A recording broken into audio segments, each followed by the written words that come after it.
आज तमाम मुद्दों पर आप लोगों के साथ चर्चा करूंगा।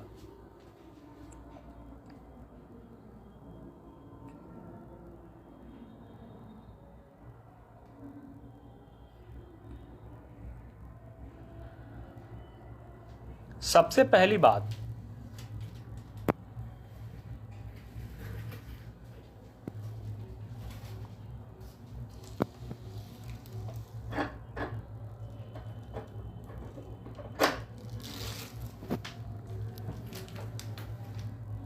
राहुल गांधी के बदलते हुए रूप की। राहुल गांधी जहां जाते हैं न जाने क्या पता किस रंग में वह आ जाते हैं। लोग नरेंद्र मोदी को बहुरूपिया कहते हैं। तमाम लेफ्टिस्ट वामपंथी विचारधारा के लोग, कांग्रेसी और जो वो सो कॉल्ड सेकुलर हैं, वो कहते हैं कि मोदी अपना रूप बदलते रहते हैं। लेकिन क्या ये सवाल राहुल गांधी पर फिट नहीं बैठता है क्या? किसी की श्रद्धा पर सवाल उठाने का अधिकार किसी को नहीं, और ये होना भी नहीं चाहिए। मैं इसका समर्थन करता हूं। लेकिन इसके बावजूद भी ये सवाल तो पूछा जाएगा कि आखिर कांग्रेस की विचारधारा क्या है, आइडियोलॉजी क्या है। आइडियोलॉजी राजनीति में बहुत बड़ी चीज होती है और उसका सवाल हर किसी के जेहन में आता है। राहुल गांधी कभी हिंदुत्व का विरोध करते हैं, कभी मैं हिंदू को नहीं कह रहा हूं, हिंदू शब्द को वो बुरा शब्द मानते हैं, या उनकी पार्टी के नेता के लोग ये शब्द को बुरा कहते हैं। तमाम अवसर पर, तमाम जगह पर कांग्रेस पार्टी के बड़े बड़े नेता तमाम प्लेटफॉर्म से हिंदू और हिंदुत्व को उन्होंने आलोचना की है, न कि प्रखर आलोचना की है बल्कि गालियां भी दी है। और यहां तक कि देश के पूर्व गृह मंत्री सुशील कुमार शिंदे और दिग्विजय सिंह ने भगवा आतंकवाद और हिंदुत्व आतंकवाद जैसे शब्दों का भी प्रयोग किया है। यह अलग बात है कि उस समय की तत्कालीन विपक्ष की नेता लोकसभा स्वर्गीय सुषमा स्वराज ने सवाल पूछा था सरकार से कि क्या पटल पर इसका कोई, सदन में इसका कोई सबूत है। तो सुशील कुमार शिंदे ने रिप्लाई दिया था कि इसका कोई एविडेंस नहीं मिला है। उन्होंने यह मौखिक तौर पर यह बात कही है। तो यह सवाल बनता है कि कांग्रेस आखिर देश की 80% आबादी की जो बहुसंख्यक है, उसके धर्म के सोचने और समझने पर सवाल क्यों उठाती है, उसके जीवन रहने सहने पर सवाल क्यों उठाती है। देश के पूर्व प्रधानमंत्री डॉक्टर मनमोहन सिंह जाने से पहले जब प्रधानमंत्री के पद से उनकी विदाई हो रही थी, तो 2013 के आसपास उन्होंने कहा था कि देश के संसाधनों पर पहला अधिकार अल्पसंख्यकों का है। और अल्पसंख्यक में कौन कौन लोग आते हैं और उनमें कौन बहुसंख्यक है, यह बात सबको पता है। देखिए, किसी भी धर्म का विरोध नहीं होना चाहिए, चाहे आप कितने भी बड़े हिंदुत्ववादी हो, कट्टर हिंदुत्ववादी हो, या अपने धर्म को फॉलो करते हो, चाहे वो हिंदू धर्म से बिलोंग करे या वो इस्लाम से हो या क्रिश्चियन से, जैन, बौद्ध, पारसी से, किसी से हो, अपनी आस्था को सुप्रीम मानना चाहिए। इसमें कोई बुराई नहीं है। लेकिन दूसरे की धर्म का भी उतना ही सम्मान करना चाहिए, उतना ही रिस्पेक्ट करना चाहिए, और उनको भी समझना चाहिए कि उनके लिए भी वो धर्म उनके लिए सुप्रीम है। तो उनकी भावना कहीं पर भी आहत ना हो, ठेस ना हो, इसका ख्याल सभी को रखना चाहिए। सेकुलरिज्म का सही मायने यही होता है।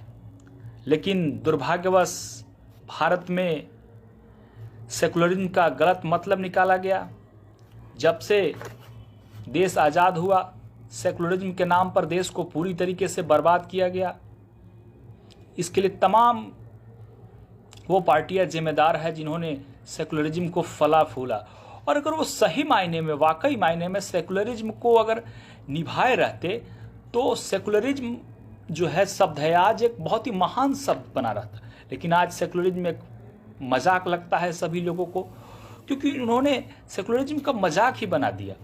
अगर आप वाकई में सेकुलर थे तो जिस वर्ग के लिए आप कहते थे कि हम उनके लिए सेकुलर है, तो उनकी आज आर्थिक स्थिति, सामाजिक स्थिति, राजनीतिक स्थिति आखिर इतनी बदतर क्यों है? कोई कमीशन आया था जिसका मैं नाम अभी मिस कर रहा हूं, वो कमीशन बताता है कि इस देश में उस समुदाय का अल्पसंख्यक में जो आते हैं उनकी स्थिति दलितों से भी बदतर है। तो आखिर क्यों है? उनके बच्चे आज क्यों नहीं पढ़ने स्कूलों में जाते हैं? उनके हाथ में कंप्यूटर क्यों नहीं होता है? वो आधुनिकीकरण में क्यों नहीं जाते हैं? ये सवाल तो उठता है। और ये सवाल उठाने का मौका वो लोग देते हैं जो लेफ्टिस्ट विचारधारा को पूरी तरीके से प्रमोट करते हैं इस देश में।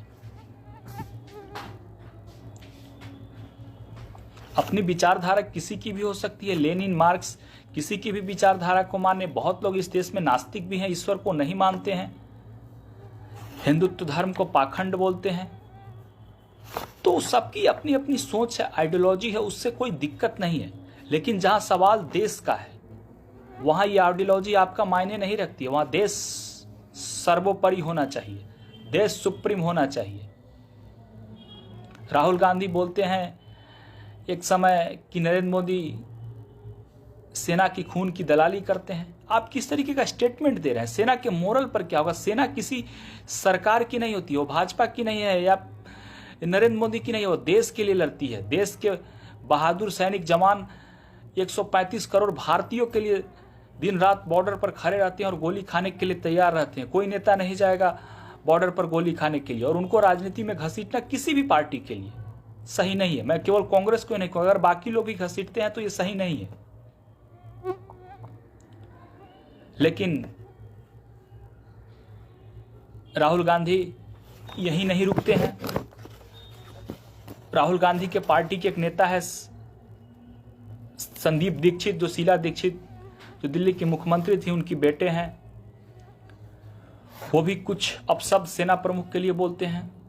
इससे हर्ट होता है, क्योंकि आज भी भारतवासियों में कहीं ना कहीं अगर किसी के लिए सबसे ज्यादा सम्मान बचा हुआ है तो वो सेना के लिए है।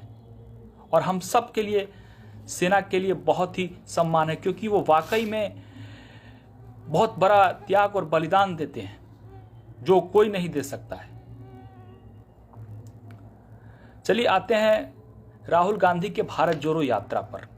राहुल गांधी भारत जोड़ो यात्रा पर घूम रहे हैं और तमाम विपक्षी मीडिया, जो नरेंद्र मोदी विरोधी मीडिया है, वो ऐसा हाई कैंपेन बनाने में लगा है कि वाकई मानो भूचाल आ गया और देश में सत्ता का परिवर्तन होने जा रहा है। ये सुनकर के मजाक आता है, मजाक लगता है कि जो कांग्रेस कभी 44 सीट 2014 में जीत रही थी और 2019 में 52 सीटें जीती, वो भला अभी स्थिति में क्या वाकई है कि 100 का आंकड़ा भी पार कर सके? कोई भी राजनीतिक पंडित अभी समझता है कि कांग्रेस की स्थिति क्या है, इस वक्त कितनी दयनीय और बदतर स्थिति है और पार्टी दिन प्रतिदिन समाप्त होती जा रही है। कोई यूं ही जहाज को नहीं छोड़ता है, जब जहाज डूबने लगता है तभी बारी बारी सभी बिछड़ते हैं। गुलाम नबी आज़ाद जैसे नेता का जाना, जिनकी श्रद्धा भक्ति 3 पीढ़ियों से रही है, इंदिरा गांधी और राजीव गांधी के साथ जिन्होंने काम किया हो, वो अगर पार्टी छोड़ करके जा रहे हैं तो ऐसे ही नहीं जा रहे हैं। कहीं ना कहीं उनके साथ भी अन्याय हुआ है, मान सम्मान में कमी हुई होगी, या कुछ तो बात रहा होगा कि वो 35 साल 40 साल जिस पार्टी में रहे या उससे भी अधिक समय रहे, वो पार्टी को छोड़ करके गए। तो ये सब बातें हैं। और गुजरात चुनाव पर चर्चा कर लेना ज़रूरी है, क्योंकि देखिए गुजरात एक ऐसा स्टेट है जिसको आपको समझने की आवश्यकता है कि गुजरात में बीजेपी अनडिफीटेड हमेशा रही है और आज भी है। इसका सबसे बड़ा कारण है कि जो गुजरात के जो भौगोलिक सामाजिक स्ट्रक्चर है जो वहाँ के लोग हैं, जो जिस मानसिकता के लोग हैं, जहाँ उनकी सामाजिक बुनावट है, उसमें कांग्रेस फिट ही नहीं बैठती है। भला वहाँ के लोग आज भी सबसे, भारत में अगर मैं समझूँ, सबसे अगर महान लोग होते हैं, ऐसे तो हर प्रांत और राज्य के लोग अच्छे लोग हैं, किसी की भी मैं आलोचना और शिकायत नहीं कर रहा हूँ, लेकिन फिर भी गुजरात के जो लोग हैं वो वाकई में अपने आप में महान लोग हैं, क्योंकि सबसे ज़्यादा उद्योगपति अगर आप देखेंगे तो गुजरात से हैं, सबसे ज़्यादा धन संपत्ति के मामले में गुजरात के लोग हैं आज भी देखिएगा तो वहाँ पर गुजरातियों में एक अलग प्रकार का जुनून पाया जाता है, जो कि उनको अपने अन्य लोगों से आगे लाता है। अन्य भारतीयों से मैं तुलना कर रहा था, क्योंकि अन्य राज्यों के लोग को देखिए, 100 उद्योगपति में 50 उद्योगपति अकेले गुजरात से मिलेंगे। और इसका दूसरा सबसे बड़ा कारण ये भी है कि लोग वहाँ के धार्मिक बहुत ज़्यादा है। भले हमारी बात कुछ लोगों को असहमत हो, उनका लोकतांत्रिक अधिकार है, वो असहमत होंगे, लेकिन इसमें कोई बुरा मानने वाली बात नहीं है। लेकिन वहाँ के लोग धार्मिक बहुत ज़्यादा है, पूजा पाठ, ईश्वर में बहुत विश्वास रखते हैं। और आप देखेंगे जो मूल गुजराती है वो आज भी मांसाहारी भोजन नहीं करते हैं। ये सबसे बड़ा धार्मिक शक्ति और आत्मबल, आध्यात्मिक शक्ति है जो उन्हें कनेक्ट किए रहती है ईश्वर से, और वो आगे बढ़ते हैं। तो इसलिए गुजरात का जो सामाजिक स्ट्रक्चर वो भाजपा के साथ है। आम आदमी पार्टी कुछ हद तक वहाँ पर सफल हो सकती है, मुझे ऐसा लगता है, लेकिन इसकी संभावना बहुत कम है, क्योंकि उनकी सीटें बहुत ही मार्जिनलाइज रहेगी, बहुत कम रहेगी। 2, 4, 5, 8 यानी 10 के अंदर उनकी सीटें रहने जा रही है। और अभी भी भाजपा की लड़ाई अगर दूसरे नंबर की अगर देखा जाए तो कांग्रेस ही आएगी। कांग्रेस की सीटें भले ही घटेगी इस बार, क्योंकि पिछले बार 77 सीटें आई थी शायद, जहाँ तक मुझे याद है। तो उस वक्त हार्दिक पटेल का पाटीदार आंदोलन था, वो अल्पेश ठाकुर और जिग्नेश मेवानी जैसे चेहरे, जिन्होंने त्रिकोण चेहरा था, जो ओबीसी राजनीति और दलित राजनीति कर रहे थे उस समय, और पाटीदार के नेता हार्दिक पटेल थे। इस तरीके से भाजपा के खिलाफ एक मोर्चा बनाने की कोशिश की गई थी, लेकिन उस वक्त भी ये सफल नहीं रहा था। और उस वक्त भारतीय जनता पार्टी ने फिर से 99 सीटें जीत करके वापसी की। सीटें कुछ घटी थी, पिछली बार शायद 2012 में 112 या 13 थी, जब नरेंद्र मोदी के नेतृत्व में चुनाव हुआ था, लेकिन उसके बाद 12 या 13 सीटें घट गई भारतीय जनता पार्टी की। लेकिन फिर भी भारतीय जनता पार्टी सत्ता में आई, और इस बार भी भारतीय जनता पार्टी वहाँ पर सत्ता में आएगी, इसमें कोई दो राय किंतु परंतु नहीं है, इफ और बट है ही नहीं।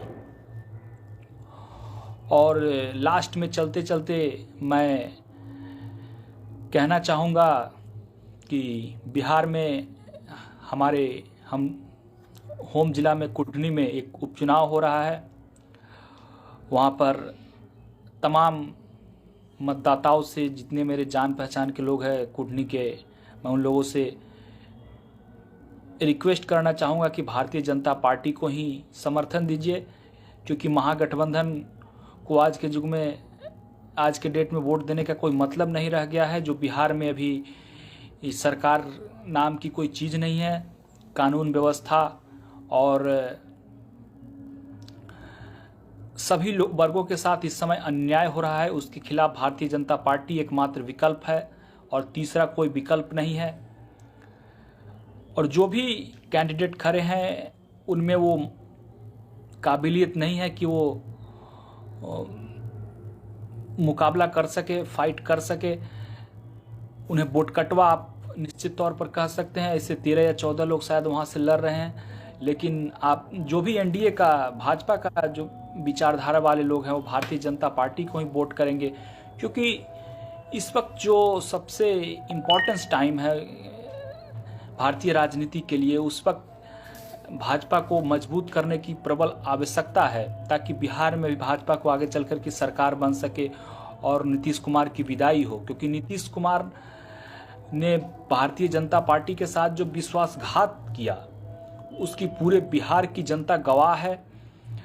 अगर आपको सरकार बनानी थी तो आप नया मैंडेट लेकर के आते और फिर से चुनाव में जीत करके सरकार बनाते। कभी आप इस तरफ रहते हैं, कभी आप उस तरफ रहते हैं, आपके पास 43 या 44 विधायक थे, फिर भी भारतीय जनता पार्टी ने आपको चीफ मिनिस्टर बनाया, इतना छूट दिया। इन सब के बावजूद भी वो गए हैं, और किस लिए गए हैं या सबको पता है। उनको लगता है कि शायद उनके जीवन का अंतिम पारी है, तो हो सके वो प्रधानमंत्री पद के दावेदार बन जाए, या कुछ हो चांस जहां उनके लिए इससे ज़्यादा मिले। लेकिन इसकी कोई दूर दूर तक संभावना नहीं है, क्योंकि देश की जनता पूरी तरीके से नरेंद्र मोदी के साथ खड़ी है, और भारतीय जनता पार्टी पिछले बार 2019 से इस बार प्रचंड बहुमत के साथ सत्ता में आएगी और 350 प्लस सीटें जीतेगी। तो इसलिए कुटनी में केवल हिंदुत्व के नाम पर और नीतीश कुमार के विरोध के नाम पर, और महागठबंधन जिस पार्टी से हुआ है आरजेडी से, उसके बारे में कुछ बोलने की ज़रूरत नहीं है। उनका ट्रैक रिकॉर्ड क्या रहा है ये किसी से छिपा नहीं है। तो इसलिए जाति पाति से ऊपर उठ करके केवल विकास के लिए वोट करें, और एनडीए भाजपा के प्रत्याशी को, वहाँ से जो केदार गुप्ता उम्मीदवार हैं, उनको वोट दे। हम आप लोगों से यही कहना चाहेंगे। मिलते हैं कल, तब तक के लिए शुभ रात्रि।